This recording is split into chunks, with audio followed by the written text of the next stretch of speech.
So do you like Uncle Timmy's pool? Yeah. How about we go sleep off our jet lag and then we'll come play in here tomorrow? We could play in here all day. No. We're playing in here right now. Let's go get stuff on. No.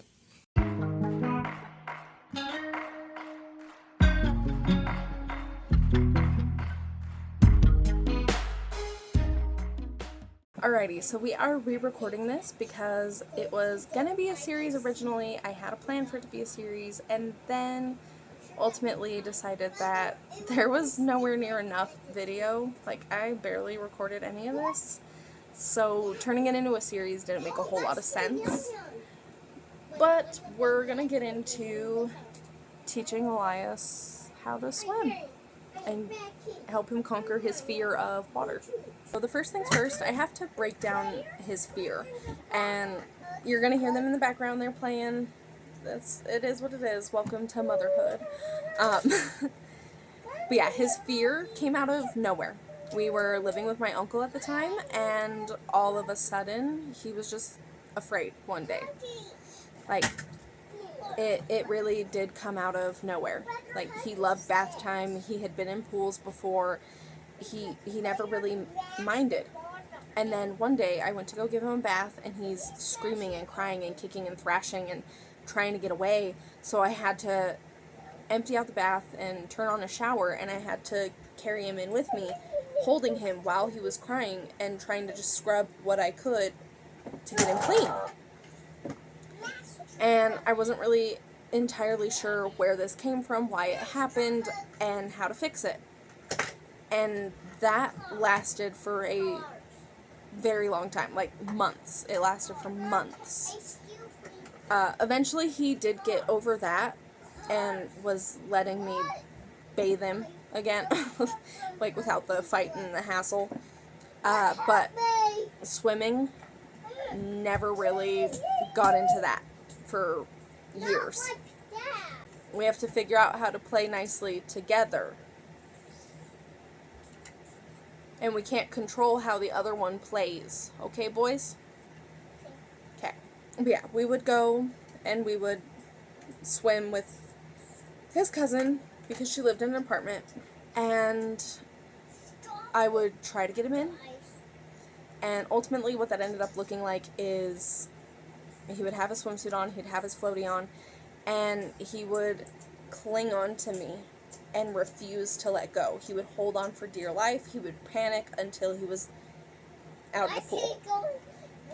So I didn't know what to do. I didn't know what to do, and I didn't know what swim school to try or anything like that, and I also wasn't confident that a swim school would be helpful.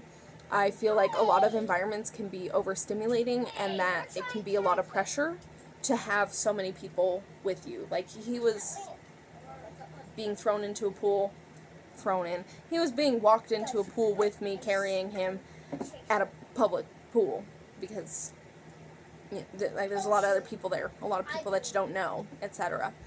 So ultimately I didn't have a lot of confidence in him being able to really thrive and figure out how to swim in a pool that was going to have other people in it to, like, a large degree, possibly, depending on the class size. Luckily, my uncle has a pool in his backyard. Uncle Timmy? Yes. His name is Uncle Timmy, guys, but his name is Timmy. Yes. So, we hopped on a plane, went to Virginia, and taught him how to swim. I mean, that's not the only reason we went to Virginia, but for the intent of this video, that's why we went to Virginia. Well, ultimately, it worked. He swims, and he swims very well. Like, he's a good swimmer. I'm a good swimmer, too. I'm talking about you, Elias.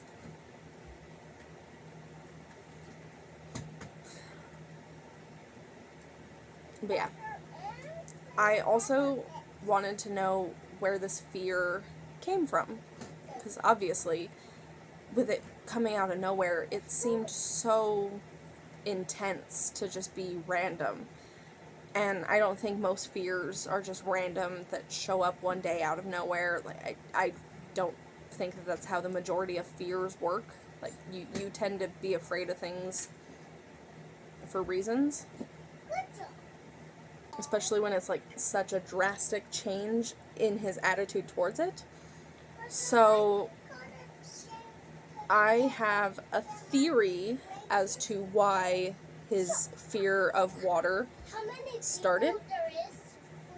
I'm not going to explain it to the full extent that I could because I have littles in the background, but I have a video from TikTok that I saved that talks about it. It's actually the video that gave me my theory. So here's that. Hi everybody, this is something that I've seen over and over and over in all the child abuse cases that I've covered in the last 32 years. I can't tell you how many dozens and dozens of times where I've seen a person who has hurt a child abuse, burned them, shaken them, thrown them across the room into a wall, done something terrible to a child, broken their leg, and then the first thing they do is put that child in a bathtub of water. And so I don't know if the mindset is, I'm going to revive this child, but I see that over and over. So the reason I'm sharing that information is because if you have someone else watching your child and you find out, oh, hey, your child wasn't breathing right, or your child was crying, or your child seemed to be injured, or their eyes rolled back in the back of their head, or whatever they tell you, and then they tell you they put that child in some water in a bathtub, you should start thinking that's not accidental. Because in all these abuse cases, I see it over and over and over. And I'm not talking where a child accidentally gets hurt. Because obviously in those cases, the child accidentally gets hurt, you call the parent, you call 911, you say, oh my gosh, I was babysitting your kid, I'm so sorry, they got hurt. But I'm talking about cases where there's abuse, where someone is intentionally does something to hurt a child. And I cannot tell you how many times I've seen where they have shaken the baby, and then of course they come back and check on the baby later. The baby's not breathing right, the baby's not responded, the eyes have rolled back in the back of the head, or they've broken an arm or a leg, or they've done something to burn the child, and their first instinct is to put it in water before they ever get help, before they call whoever's in charge of this baby if it's not their own, before they call 911, before they drive it to the hospital. So I would, as a parent, if you have someone who's watching your child and the child gets injured and they tell you, or they say they've put the baby in some water, in a bathtub full of water, I think you should really be looking at that hardcore. And I know police do. So many times, every time, seems like every time, it's like a script. These people who are accused of child abuse, when the cops are asking questions, the first two things they always say is they rolled off a bed and they rolled off a couch. But doctors can quickly tell at an ER if those injuries are consistent with rolling off of a couch or rolling off of a bed. The next thing I always see child abusers say is they blame it on a sibling. Oh, their 2-year-old brother must have been too rough with them. Oh, their 3-year-old brother, I saw them push them down. But again, child abuse specialists can tell if those injuries were caused by someone with the strength of a 2-year-old or a 3-year-old. I just want people to kind of be aware of this instance that I see on a very frequent basis in all these affidavits that cross my desk and all these stories that we cover. When you listen to them testify in court, when you listen to their police interviews, it's interesting to me that they'll say, I put him in the bathtub. I put him in the bathtub, and I don't know if they think that's going to heal whatever they've done to this child, but so many times there's a delay in getting help through 911, and you think, man, if they would have just called 911 first. But of course, people are afraid they're going to go to jail. They don't want to be charged with child abuse, and so sometimes we see they don't call at all. Sometimes it's a family member who sees a child who's clearly injured, who takes that child to the hospital or calls 911 and gets them help. So it's just something to put in your back pocket, something that we see on a frequent basis, just in case that would ever happen to someone that you know, someone you know, or someone in your family. Be safe out there. Alrighty, so yeah, I have a theory as to what could have led to it. I will never know the specifics, but I do have an educated guess as to what led to the fear. And with all of that out of the way, here is the breakdown of how I taught him to swim confidently and not be so scared of swimming and just enjoying being in a pool. So, here's that. Okay, so I did not record the initial getting him in the pool for the very first time, just because, you know, it could have been a very upsetting moment. I didn't want to have just him freaking out and that be what's on camera. So, first I got him comfortable with the pool, and then this whole experience was just getting him more comfortable with being in there and like getting in by himself, either with the stairs or the diving board or the ladder, leaving it up to him to just get comfortable. Obviously there were rules in place, like he was very aware of the fact that he couldn't get in the pool without an adult, wasn't allowed in the pool without his floaty until he knew how to swim without it, etc. So obvious rules were put in place and he listened to all of the rules very, very well, but I sat there in my bathing suit recording him just getting in the pool by himself, so that way he didn't feel like he had to have somebody holding his hand walking in with him, kind of a situation.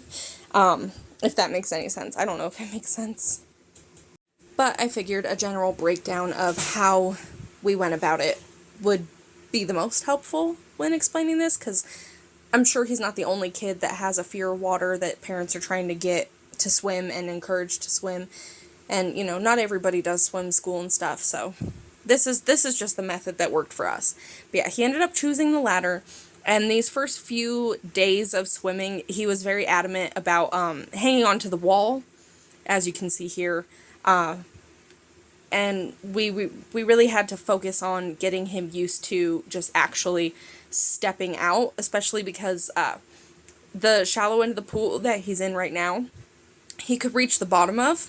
So we really tried to stress to him that he was able to actually just walk in that area and he didn't have to hold on to the wall.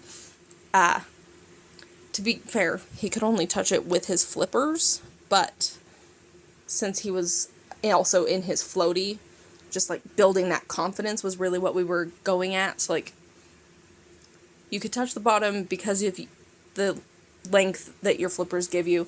I also focused a lot on telling him, look at Levi. Like, Levi does his thing in the pool. He loves to swim, always has loved swimming. So it was a look at brother, see how brother is safe, see how brother is fine, see how brother's floaty keeps him above water. Like, your floaty does the same exact thing. And that was really the first couple of days. Once we got past that, we ended up giving him a snorkel and mask just to kind of get him used to like looking in the water and like realizing that it's okay, you can have your head down, it's not a big deal, you will be fine. Because of course we worked a lot on his swimming form and how to swim properly, and you know how your legs have to move, how your arms have to move, but the biggest hurdle with him was just getting him to not be scared of the water and be just comfortable and not flail around freaking out. So we gave him a lot of different tasks to do. This one is kind of hilarious. I'm honestly just really glad that I was recording it. Levi was doing the diving board and showing him how much fun it was, and he was like, just come try it out, come try it out. And Elias, in this video, you couldn't hear it very well, but he was saying, you're not going to push me, right, brother? You're not going to push me. And Levi's, no, I won't push you, I won't push you. As soon as Elias gets up there, Levi goes for it. And I couldn't help but laugh. I was so happy that I got that on camera, just a normal brotherly moment. But that was his extent of the diving board for that day. And this is really where we start seeing him kind of branch out and get more comfortable. He still kind of holds onto the wall every now and again, but he really started to get used to the pool at this point. We also wanted him to get used to like jumping in, diving in, cannonballing, etc. So we started with the floaties, like extra flotation, and we encouraged him to try the diving board because he kept trying to grab a hold of the wall. And he would do things where he would do this moment right here where he'd be like, oh, I have to get my flippers off because I don't feel comfortable jumping off with them. And then he would run all the way over to the shallow end and jump in at the shallow end because, yeah, he was just too scared for a little while. But we practiced a lot of just jumping in with that and running and jumping in and just getting really comfortable with the existence of the pool. And then, of course, he finally tried it, which, proud mama moment there. And of course he was a little proud too. He was doing victory dances. Here he is showing it off. I know he was getting a lot more confident, which was just so great to see. We were showing him that like pools are fun, so here's a little clip of him getting thrown, which he absolutely loved. And then this is where we get into him feeling much more confident. Like, we were able to take his floaties off, he's swimming around, he's getting his head in the water, just really enjoying being in the water. And then we finally got to the point where he was jumping in with his mask on and everything. It was so great to see. And then we moved on to goggles that don't cover up his nose and just getting used to it. And that's when we started having him dive for toys. And this kid, by the time that we were leaving, he was diving down to the bottom of the deep end of the pool. Like, he was feeling very confident after a month of learning. And I was so proud. Anyway, he knows how to swim. He's very good at swimming now. He actually enjoys being in a pool, which makes me a very happy, very proud mama. And yeah, I don't know if any of that will be helpful for people, but maybe, maybe there's somebody watching this that's just like, I need to get my kid to not be so scared of water anymore, and maybe some of what we did could help you.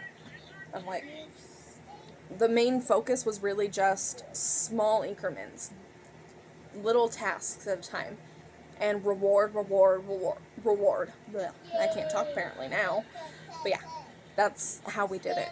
Like, he did such a good job, a lot of praise.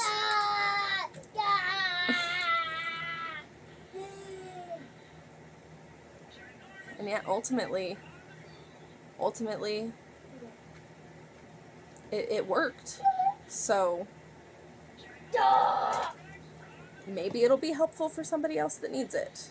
I don't know anybody else's situation and stuff, but being afraid of water, I feel like, is significantly more dangerous than not being afraid of water. Because when you're afraid of the water, you get in it and you panic. And that's not good. But yeah, anyway, thank you so much for watching. See y'all next week. Bye. Hey, I'm on vacation every single day, every single day.